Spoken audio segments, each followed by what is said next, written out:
Et oui, c'est le moment de retrouver le dossier du 11-12 avec Jean-Claude Pont. Bonjour. Bienvenue Jean-Claude derrière ce micro, grand spécialiste du commerce équitable Jean-Claude Pont.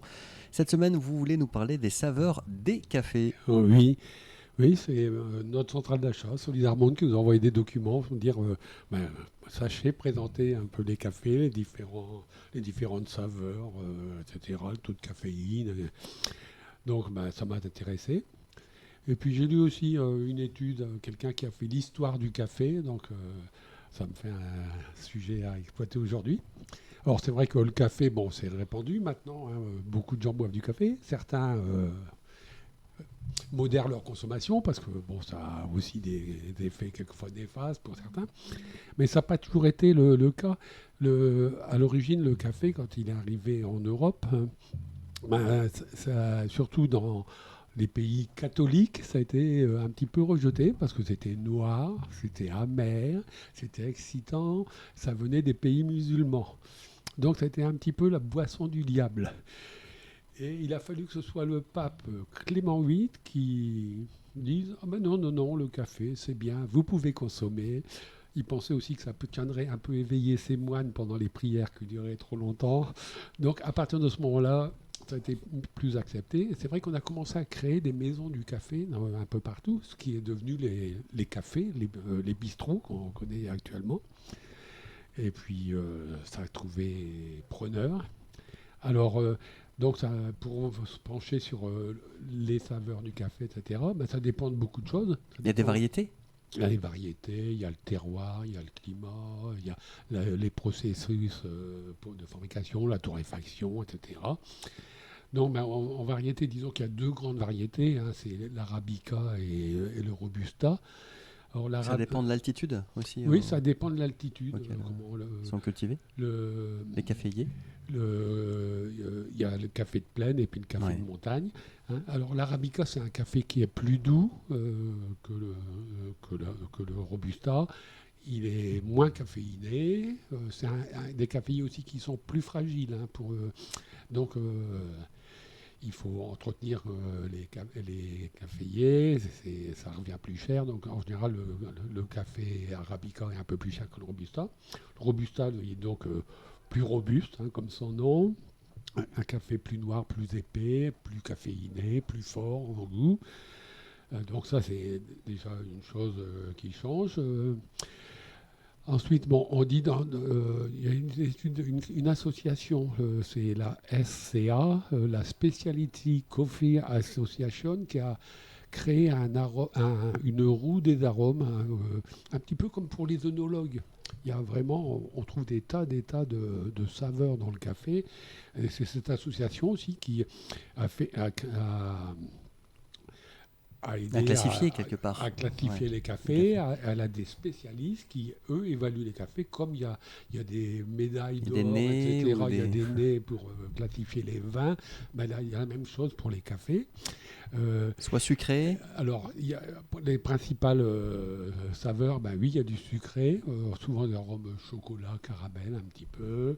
Il y a l'acide, c'est plutôt des agrumes, des saveurs d'agrumes, la mer.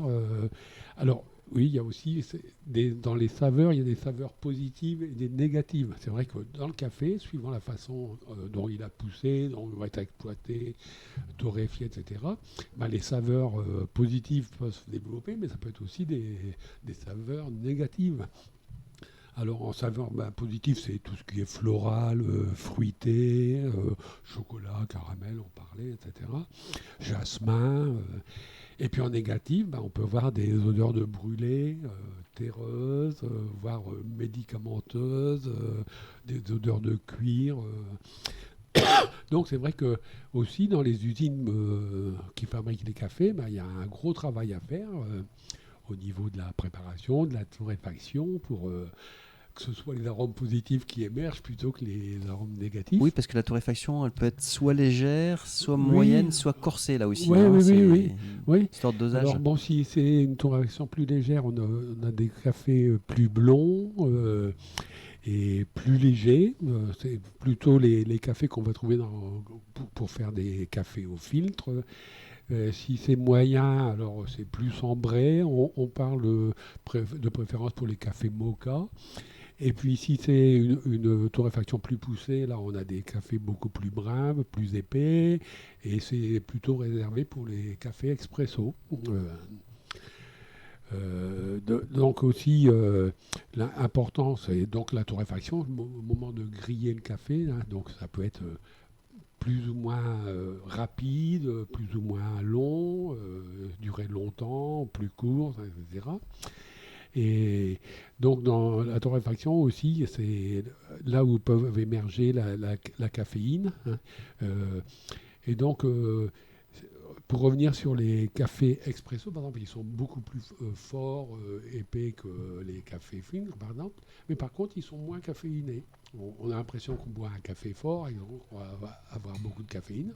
Bon, c'est pas tout à fait la réalité. En plus, les expressos, on les boit dans des petites tasses, hein, alors que le café filtre, on boit dans des plus grandes tasses, il est plus clair, ils sont moins forts en goût, moins épais. Mais par contre, il y a plus de caféine que dans l'expresso. Alors aussi, il y a un maximum, disons, Le taux de recommandé caféine, oui. journalier, Ouais. c'est 400 mg Par jour? par jour de caféine. Ça se mesure comment, par exemple, On a en mesuré espresso, oui. Oui, en expresso, on peut faire 4 à 5 D'accord. expressos par jour. Et en café filtre aussi, mais là, les tasses sont plus grandes. En général, on peut aussi, mais il ne faut pas dépasser 4.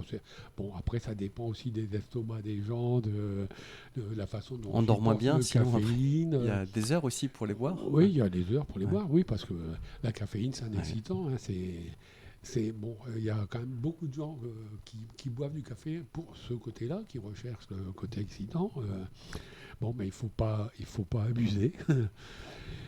Voilà. Les saveurs des arômes. Et donc comment, oui. oui, donc la roue des arômes, donc on revient, c'est comme, je me souviens que j'avais aussi un document sur les arômes du vin. Bon, il y Oui. a 60 ou 80 parfums différents qu'on peut trouver, soit dans le vin, mais aussi dans le café. Et donc la SCA dont je parlais, qui a créé cette roue des arômes, elle étudie donc les différents cafés, et elle les note donc de 0 à 100.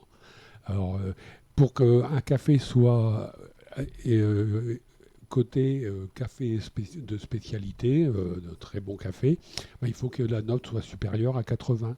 Donc je regardais un petit peu les cafés que propose Artisans du Monde, puisque je parle pour eux. Bon, c'est vrai que tous nos cafés dépassent les 80% sur les notes.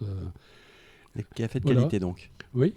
Ouais. Donc je pense que ça peut intéresser peut-être ce que je viens de dire, les buveurs de café qui n'ont pas toujours réfléchi à ce qu'est une recherche dans le café. Vous en buvez moins actuellement? Oui, moi je suis passé au cafés, décaféiné, ouais.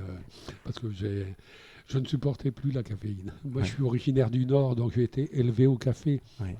On buvait le café du matin au soir. La cafetière, dès qu'on avait bu un peu de café, on rempotait pour que la cafetière soit toujours pleine. On buvait un café avant d'aller se coucher. C'était... Et ça vous empêchait pas de dormir? Et ça, non, Ouais. on était peut-être... Très fatigué? non, La on fin de la était journée. habitués à ça, donc c'était ça, la coutume dans le Nord. On buvait énormément de café. Quelquefois en ajoutant un peu de chicorée aussi. Chicorée, oui. Merci Jean-Claude Pont pour ce Merci focus. à vous. On vous retrouve mardi prochain si vous Oui, le voulez bien. merci. Bonne semaine.